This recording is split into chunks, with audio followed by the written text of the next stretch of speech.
Yo YouTube, it's your boy King5 here, and today, rather than doing just a regular old gameplay via Park or via my team, I am going to show y'all some gameplay with this, introducing my new squad.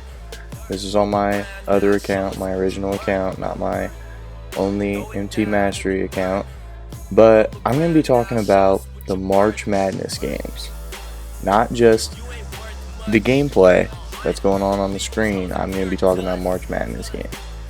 So without any further ado, let's hop straight into it. So the first game, clearly a blowout. Ncaa killing Xavier 83-59. I mean, Ncaa killed on every aspect. They had 4 players in double digits.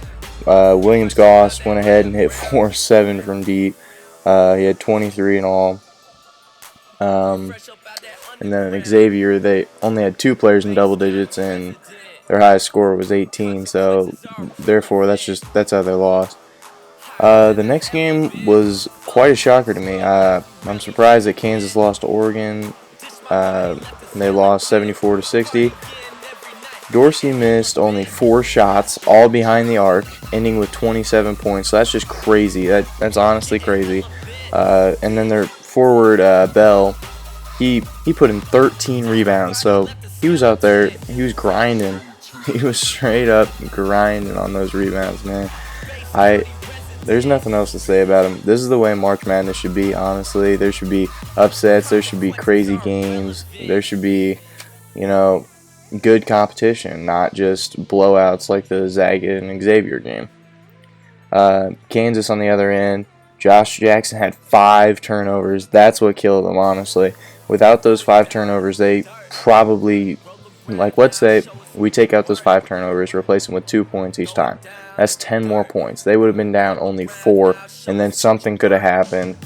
I mean, Frank Mason still did hold his own. I mean, he still had 21 points, but overall, Kansas only shot 20% from downtown, and normally they're a pretty good shooting team, and when you shoot only 20%, there's a good chance that you might not win if you're used to shooting 30% and above.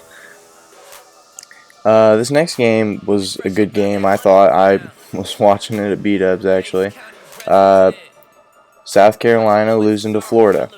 Or South Carolina beating Florida. Yeah. That game was crazy to me. I watched it and I was just thinking to myself, I was like, this is a great game. Good to watch. I'm glad I'm here to watch it, We'll start with Florida. Florida, their leading scorer had 18 points, and 2 other players scored in double digits. And they even shot from the free throw line 93%. And I'm pretty sure they shot 12 free throws, maybe 13, maybe. I don't know, one of those 2 numbers. They shot a crazy percentage, and they made a whole bunch of their shots, but it just was not enough. I don't know, this new Gamecocks offense is it's too overwhelming, and it's just going to be a crazy Final Four.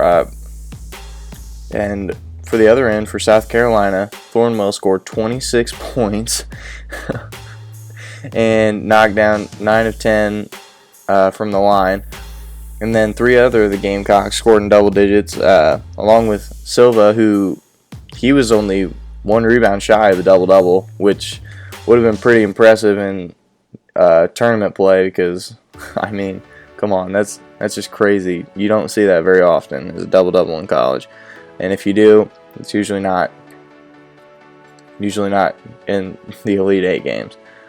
And they almost shot 50% from the field. Okay, do you know how unheard of that is in an Elite 8 game? In an Elite 8 game, shooting almost 50% from the field. I have faith in this Gamecocks offense now, and I believe that, honestly, they have a chance. They have a chance at getting it all, because if they shot 50%, had 4 people over 10 points, and shot almost 50%, which I'm not saying they're going to shoot 50% every game, so don't get me wrong, but I am saying that if they're capable of being able to shoot around 40% again, along with their offensive plays and their offensive players just being absolute studs, I think then they absolutely have a chance. And the next game, this was the best game of the night for sure. I honestly have no words to describe it. Kentucky versus UNC. Kentucky lost by 2. Kentucky, in my opinion, I wanted them to win. I placed a bet at work and was hoping that they'd win, but they had 5 people in double digits, including 2 Wildcats that came off the bench. 2 people in the starters didn't even have 10 points, but these 2 people came off the bench big, and they got those 10 points. They combined for 37% from deep, but they really just could not get it done. So they lost 73-75. And UNC, they had only 3 players in double digits, but May off the bench was incredible.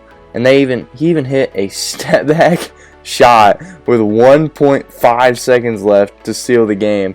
I was watching that game thinking to myself, this kid's crazy. I never thought that would have went in, but that was a good game. But let me know what y'all want to see next. This was my commentary, and let me know what you guys want to see.